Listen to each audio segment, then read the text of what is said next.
The nighttime mist clung to the city's docks like a cloak, obscuring the water just enough to hide glimmers of distant lights. On the far side of the pier, cargo cranes stood idle, massive silhouettes against a sky tinged by glowing lampposts. The only sounds were the creaking of ropes and the soft slapping of gentle waves against the dock pilings. Few people wandered the desolate waterfront at this hour. Most had retreated into the neon-lit streets deeper inland. Sari Larson, a small-time journalist for a local online news site, sat on an upended crate near the edge of the pier, fiddling with her camera. She found solace in these in-between spaces, drawn both by a personal fascination with the sea and the subtle hope some breaking story would reveal itself. She often typed her articles from coffee shops, dust-laced libraries, or dingy bars. But tonight she had convinced herself she might capture the city from a new vantage point. She needed a fresh angle and had decided to make her final stand at the water's edge. While adjusting the camera's ISO settings, Sari felt a pulse beneath her feet, a low thrumming sensation, like a gentle vibration gently rising through wooden slats. Curious, she stood, expecting to see a maintenance boat coming in or some cargo shift on a distant vessel. But the docks remained deserted. The watery surface reflected faint starlight, unbroken by any craft. All was still, except for a slight shimmer of pale green phosphorescence just below the surface. Her heart skipped a beat as she peered closer, switching into reporter mode in an instant. The green shimmer pulsed again, stronger this time. She could have sworn the water deepened in color at that exact spot, as if torn open by something large. It flashed once, disappeared, and then reappeared farther below. The next moment, a loud crack reverberated beneath the pier, and the entire structure groaned. A chill crept up her spine. The possibility of an earthquake crossed her mind, but it didn't quite feel like one. This was localized, as though something had punched through the ocean floor, sending a ripple of energy upward. Sarah scrambled to retrieve her camera, half expecting a geyser of water to surge up into the night air. Instead, the shimmering turned fractal, forming swirling shapes reminiscent of an enormous whirlpool. Each twist of the water glowed and throbbed with eerie luminosity. She captured a few hasty photos, the camera lens snapping open and shut in the stillness. From somewhere below that aquatic vortex, a deep, rumbling voice echoed, too resonant to be from any natural phenomenon. Her instinct screamed to flee, but curiosity outweighed caution. She edged closer, leaning over the railing. There was a moment of calm. Then, from the spiraling waters, a scaled arm broke the surface, green flesh mottled like algae. It grasped the edge of the pier, webbed fingers scraping the wood as if testing its solidity. A second clawed hand joined the first. With a sudden heave, a being hoisted itself out. A Merrow, if folklore could be believed. He had a torso reminiscent of a man, but his face reminded Sarah vaguely of a muskrat, combined with a predator fish. Elongated nose, slit pupils, and rows of sharp teeth. His gradient green scales shimmered with the same phosphorescent glow she had glimpsed. He glared with shocking sentience, his black gaze hungry and territorial. One Merrow might have been enough to stop her heart, yet a second followed, then a third, each hauling themselves onto the dock with uncanny fluidity. Their forms glistened in the lamplight, tall and muscular, decorated with briny kelp ropes and strange metallic bracelets. Finally, an enormous shape rose behind them. Towering over the first arrivals, this figure bore armor fashioned from barnacled shells and broken swords. He clutched a trident, an ancient weapon that glowed faintly in the night. He shoved the lesser Merrow aside with a proud sneer and planted his webbed feet on the wooden palings. Sari's hands trembled around her camera as she snapped picture after picture. They were real. Creatures from mythical oceans had appeared seemingly through a glowing undersea gateway. She realized she was perilously close, entirely exposed and alone. Instinct insisted she should dash away. But if she left, who would record this unimaginable event? Despite the bristling fear flooding her veins, she stayed put, hidden behind a broken crate. One of the Merrows sniffed the air, scanning the surroundings. Slowly, they began creeping inwards, sliding away from the water toward the city. Sari caught a glimpse of the enormous Merrow leader turning back toward the gateway in the water, waving more of his kin through. She steeled herself and scuttled along the pier, keeping to the shadows. She needed to warn someone. Anyone. Nothing in her everyday life prepared her for this, but she had to do something. Her phone felt slippery in her sweat-damp hands as she dialed the city's emergency line, half expecting them to disregard her call as a prank. Yet each ring echoed with a dreadful urgency. "Harbour City Emergency Services, what's your complaint?" came the dispatcher's mechanical monotone. Sari nearly blurted out something about fish monsters invading. She could predict that would land her in trouble, so she forced herself to remain calm. "Something's happened down at the Queen's Dock," she said in a rushed whisper. There's some kind of threat. Armed individuals. Dangerous. Bring help immediately.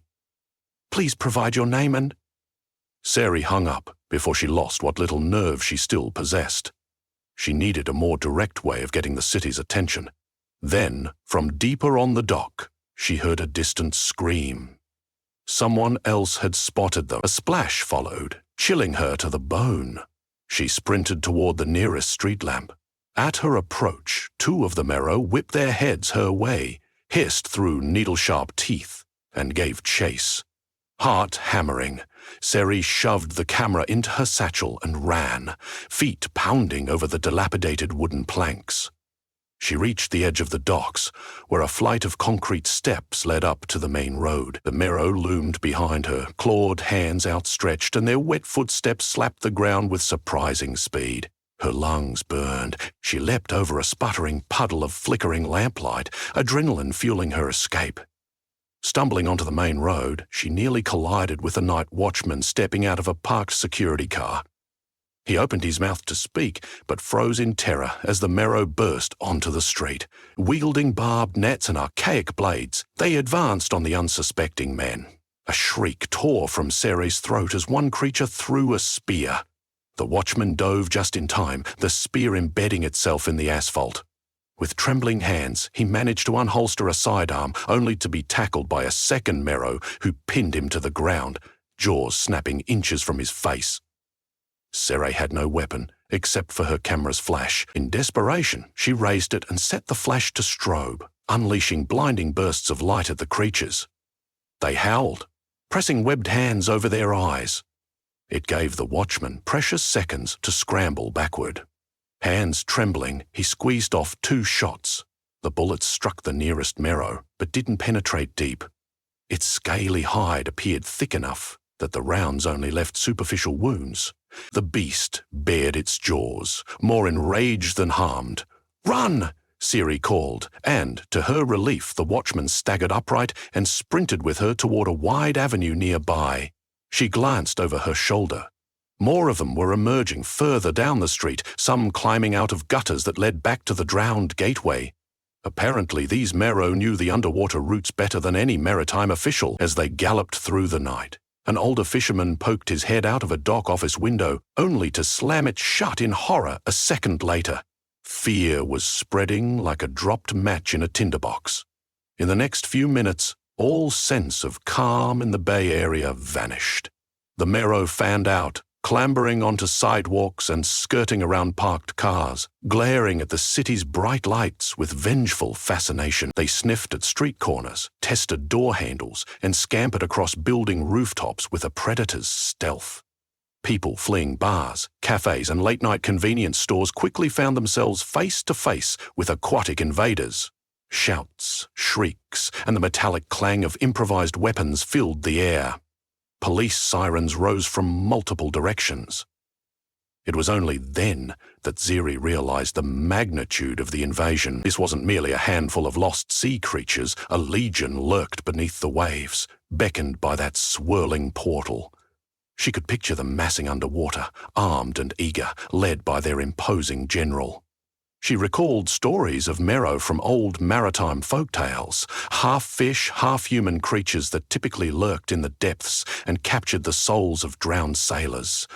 In the modern city, they took on an even more terrifying visage, fueled by a primal rage. The Merrow were striking back for reasons unknown, perhaps reacting to pollution, destruction of their habitats, or something older and darker. Whatever the cause, their violent arrival was unstoppable if no one intervened decisively. Siri and the watchman burst onto a broader boulevard. The shriek of an alarm echoed from a jewel store that had been closed for the night, probably triggered by a stray Merrow smashing through the glass window. Lasers of red light danced in the swirling haze of water vapor carried ashore by the sea breeze. A few on-duty city police officers had already formed a blockade farther down the avenue, shining bright headlights that cast elongated shadows. A squad car screeched to a halt beside the watchman and Siri. Blinding headlights illuminated them. 2 officers jumped out, rifles ready. Siri lifted her hands defensively. They're behind us, she gasped. Creatures! From the sea! They're armed! The officers exchanged glances. We've got reports all over the bay front. Some kind of mass attack, said the taller officer, sweat beading on his brow. We're trying to evacuate the immediate area and form a perimeter until backup arrives. Another screeching siren ricocheted across the street, and a police truck with reinforced bars rumbled to a stop behind them. Several more officers hopped out, wearing tactical gear. Farther up the road, a cluster of civilians was attempting to defend themselves with pipes and baseball bats against a trio of Merrow who had already cornered them near a smashed newsstand. One officer barked an order, and a group of 5 sprinted forward to engage the intruders, flashlights bouncing across the cracked pavement. "Wait here," commanded the tall officer. But Sari had no intention of waiting passively. She wanted to do more than survive. She was a reporter. She needed to witness these events and, if possible, find the root of this crisis. She peeled off from the watchman's side and darted away, ignoring his protestation. If authorities didn't know about the undersea gate, they'd be fighting a losing battle. She needed to share that piece of the puzzle and figure out how to close it, if it even could be closed. Skirting between abandoned cars, Sari headed back toward the docks. She couldn't just rely on the photos already taken. She needed clarity about whatever ancient rupture had yawned open. Approaching the waterfront felt suicidal, but she justified it by reminding herself that if she didn't, nobody else would. The police lacked vital information. With each footstep, her heart pounded in her ears. Small pockets of fighting had erupted everywhere along the harbour. Overturned trash cans littered the sidewalks. She even spotted a borrowed forklift weaving erratically along a side alley, with 2 Merrow perched on top, brandishing stolen weapons at a handful of dock workers who scrambled out of the way. The forklift crashed against the corner of a building, sending bricks tumbling. Everywhere she turned, chaos reigned. She worked her way around the perimeter, slipping past a group of battered city workers dragging an injured friend to safety, wary of the silhouettes slithering through the night. She glanced out at the sea. The swirling green portal had widened since she first saw it, faintly visible from shore, as a ripple of eerie light beneath the surface. The luminous swirl much broader now, like a hungry eye gazing upon the land. Her chest tightened at the thought of what horrors might still be crossing through. Crouching behind a toppled stack of wooden pallets, she peered at the portion of the pier still intact. Thousands of Merrow had congregated there, apparently receiving instructions from a hulking figure with barnacled armor, likely the same leader from before. The monstrous being gestured with his trident, barking orders in a guttural language. The Merrow fanned out, some taking positions to guard the gateway, others preparing to move inland. This was a militaristic effort, not a random incursion. Her fingers tingled with fear and excitement as she recorded short clips with her phone, zooming in as best she could. She needed to get the footage out, but she also felt she had to stop the portal. The question gnawed at her. How did one stop an underwater magical gate? She was no sorceress, and the closest thing to a mystical expert she knew was a local historian and folklore buff who ran an oddities museum downtown. His name was Quentin Hastings, a wiry man with hawk-like features who had once gifted her a dusty old volume on local sea legends for a puff piece she wrote. If anyone knew about closing watery rifts, it might be him. Suddenly, a scrabbling sound came from behind. She ducked just in time to avoid a blow from a net weighted with lead sinkers. A snarling Merrow lunged, web hands outstretched. She swung her camera bag in a desperate arc. Connecting with its chest, it stumbled, giving her an instant to sprint away. She scrambled over the pallets, dashed across the pier, and dove behind a crate while the Merrow hissed curses in a watery dialect. Her heart thudded so loud she worried it might betray her position. The presence of patrol cars rolling closer offered some measure of hope. Flashing red and blue lights cut through the darkness, and a crackle over a police loudspeaker warned civilians to evacuate. She could see officers forming a defensive line near a row of warehouses. Their gunfire sporadically popped, muzzle flashes briefly illuminating the gloom. The Merrow braced behind crates or scaled metal ladders to rooftops, returning fire with stolen weapons or hurling harpoons. Each harpoon that found its mark prompted shouts and screams. The area was in total disarray, the Merrow unrelenting, the officers outnumbered and disorganized. Sari pressed herself against the crate's rough wood, gasping for breath. She had to connect with someone who could help close that gateway. There was no other path. A metallic banging turned her attention to the far corner of the pier. There she saw a battered old pickup truck, reversed, headlights illuminating the swirling gateway in the water. At the wheel, looking unhinged and determined, sat none other than Quentin Hastings. He had apparently caught wind of the invasion. Beside him stood a tall woman in a worn leather jacket, rummaging through some devices in the truck's bed. Sari dashed over, doing her best to avoid stray bullets and the hissing Merrow lurking in the shadows. She reached the truck, breathless, just as Hastings shouted, "Aim it at the water!" The woman looked up, revealing a face lined with scars. She nodded and dragged what appeared to be a jury-rigged contraption shaped like a general. A cluster of tubes and wires sprouted from one side, culminating in a pointed nozzle.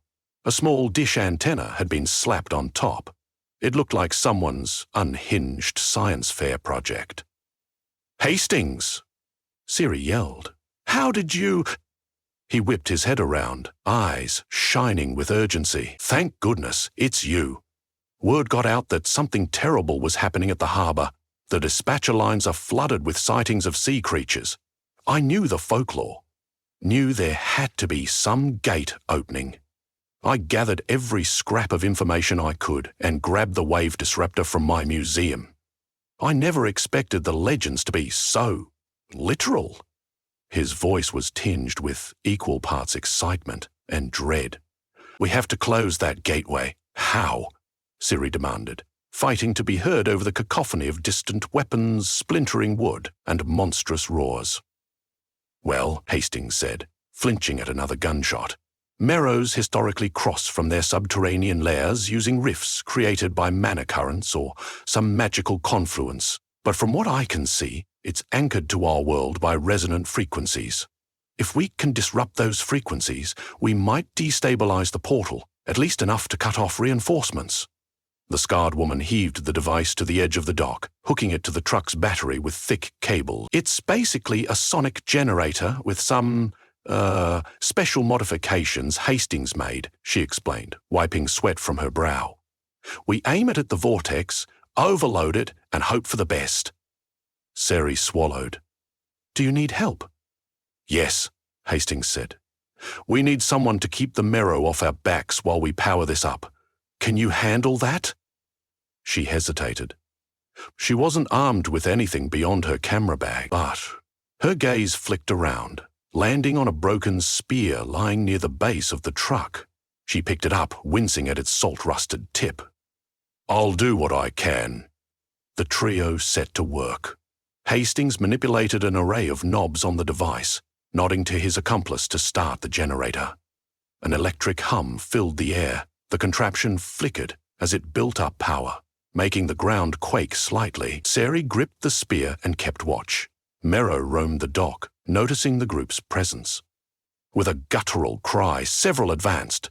She brandished her makeshift weapon, trying to look braver than she felt. One Merrow flung a net. She rolled forward, barely dodging, and jabbed with the spear. The creature recoiled. Another rushed from the side, brandishing a stolen baton. Sari shrank back. She couldn't outfight them, but she had to buy Hastings time. Just then, a deafening blast came from behind. A police unit had arrived, unleashing shotgun shells that sent the Merrow reeling. Sari scrambled away as more shots rang out, muzzle flashes searing the edges of her vision. She couldn't discern if the Merrow were killed or simply driven back into the darkness. Hastings' voice soared over the chaos, crackling with energy. "We're at full power. Hit the switch." A scarred woman pressed a button, and a tremendous pulse of sonic force erupted from the device. Sari felt it reverberate inside her chest, rattling her bones. The nearby Merrow froze mid-lunge, screeching as if their heads had been split with sudden pain. One dropped to its knees, hands clamped over scaly ears. The crowd of sea creatures scattered along the docks howled, thrashing in disarray. Sari spared a glance at the swirling light in the water. It flickered erratically, pulses of green and blue cycling. The portal still churned, but the pattern turned chaotic, losing its earlier smooth current. The giant Merrow leader roared, brandishing his glowing trident. The notes from his bellow clashed with the disruptive frequency. He spun toward the group, his gaze wild with fury, as though fully grasping they were imperiling his only land route. With a savage lunge, he hurled the trident. The weapon soared in an arc of crackling energy. Sari dove, the prongs missing her body by mere inches. The truck cab took the brunt, and a shower of sparks erupted as the battery exploded. The generator coughed, flickered, then fell silent. Smoke billowed from the battery. Hastings shouted in frustration, scrambling to salvage the device. The portal, though weakened, stubbornly remained. The hulking Merrow general stomped forward, unarmed but still menacing, eyes ablaze with hatred. Before he could close the distance, however, the screech of multiple sirens echoed as more city police and private security trucks converged. Beams of light swept through the gloom. The general roared a command, and some Merrow rushed to defend him. Others fled back to the water, evidently uncertain whether to keep fighting or retreat. Hastings stabbed a finger toward the truck's bed, rummaging for a backup power source. There, an auxiliary battery pack. We can still get a few more blasts out of this thing. Sari reached into the bed, rummaging past torn tarp and boxes of old salvage. Her hand found a portable power cell, about the size of a lunchbox. She connected it to the sputtering wires under Hastings' direction. Sparks danced, the device whining back to life. The scarred woman gave a vigorous thumbs up. "Do it now!" Sari yelled. A second sonic wave cascaded across the dock, more focused than before. The Merrow general stumbled, forced to clutch his scaled head, thick muscles spasming against the frequency. All around him, Merrow warriors collapsed or dived desperately into the sea. Pulsing water glowed a fierce green, swirling frantically, then rippling into a crimson hue as if reversing polarity. The gateway flickered intensely, edges collapsing inward like a shrinking tunnel. The general unleashed one final, furious roar, and with a convulsive shudder dove toward the water in a hopeless bid to keep it open. The swirling color went from green to a sputter of blackish blue, then collapsed in a violent swirl of foam. When the waters stilled, no luminous portal remained, only ordinary darkness broken by the city's distant reflections. The fight wasn't over, at least not on land. Scattered fights between police and the surviving Merrow raged around the dock. A few creatures, cut off from their reinforcements and clearly disoriented, still attempted to battle. But without the open gateway, their morale had shattered. One group leapt into the bay, diving deep, presumably to escape. Another cluster found themselves cornered on the damaged pier, hemmed in by armed officers. Those that remained fought with desperate ferocity, but the tide had turned. Sari sank to her knees, adrenaline draining out of her. She craned her neck, searching for the Merrow general, but only saw churned water and floating debris. He had vanished beneath the waves. Perhaps the disruptive frequency had injured him, perhaps not. He might be biding his time in the deep. A knot of uncertainty coiled in her stomach. Even with the portal closed, a foe that strong might surface again someday. Exhausted emergency crews flooded the docks under swirling red and blue lights. Ambulances carried away wounded civilians and battered officers. The city's once scenic harbour was now marred by bullet casings, broken boards, shattered glass, and the faint odour of fish rot. The Merrow incursion had carved a scar across this waterfront that would not vanish overnight. Hastings offered Seri a shaky grin, soot smudged across his face. "We did it. For now." She managed to nod, overwhelmed by the magnitude of what had happened. "I have so much footage," she murmured. "The world will know." She caught sight of the watchman who had escaped with her earlier. He was helping paramedics treat an injured bystander. All around them, the city's night air bristled with a collective sigh of relief. The scarred woman approached, removing a pair of earplugs. "I've never seen anything like that," she said. "But it worked. At least well enough." Seri took a deep breath. "I suppose now we wait to see if they return." They stared at the rolling waves, dark and impenetrable. The hush felt unnatural after the thunderous onslaught of chaos. If the Merrow tried again, the city would at least be forewarned. There would be better defenses, more caution, more delicate ears listening to the hush of the tides. Perhaps, Seri reflected, there might yet be a diplomatic avenue or deeper understanding to be found. But tonight, they had no choice but to fight fire with fire. One by one, the authorities ushered the remaining civilians off the pier. Police cordoned off the entire stretch of the waterfront, a labyrinth of yellow tape and floodlights. Emergency teams continued to do triage. Helicopters fluttered overhead, casting bright beams onto the water, searching for any sign of fresh trouble. Amid the swirling lights, Seri stood with Hastings, silently watching city crews haul debris away. He nodded appreciatively at her. "Without your phone call and your courage, I wouldn't have made it here in time. And without your help, no one would have known the portal's exact location." She managed a weary smile. "Couldn't just let them invade." The word felt surreal. Invade. How would she even write about this? The rational part of her mind still struggled to accept the reality. But her camera and the phone footage told the story vividly. The city would have to grapple with the truth soon enough. For a moment, the three of them, Hastings and the scarred woman, just breathed in the salt-tinged air. The threat had receded, and the ocean, under the faint glimmer of moonlight, seemed only to whisper its timeless tides. But tucked within its depths were the remnants of the gateway, broken for now, and countless Merrow presumably plotting their next move. Even battered, they were still out there. Eventually, Seri drifted from the destroyed dock toward the safer streets beyond. News vans were already assembling on the corners, large satellite dishes rising, anchors stepping out under harsh Klieg lights. She'd soon have to deliver her story to the world. The city, and perhaps beyond, needed to know that buried in the watery gloom, ancient beings could open a gateway at any moment. The memory of that swirling green light burned in her mind. Part of her quivered in fear. Another part felt exhilarated, aware she had witnessed something extraordinary and taken part in pushing it back. A fresh breeze carried the tang of sea brine, and her thoughts turned to the coming dawn. She could almost see the pink streaks that would soon break across the horizon.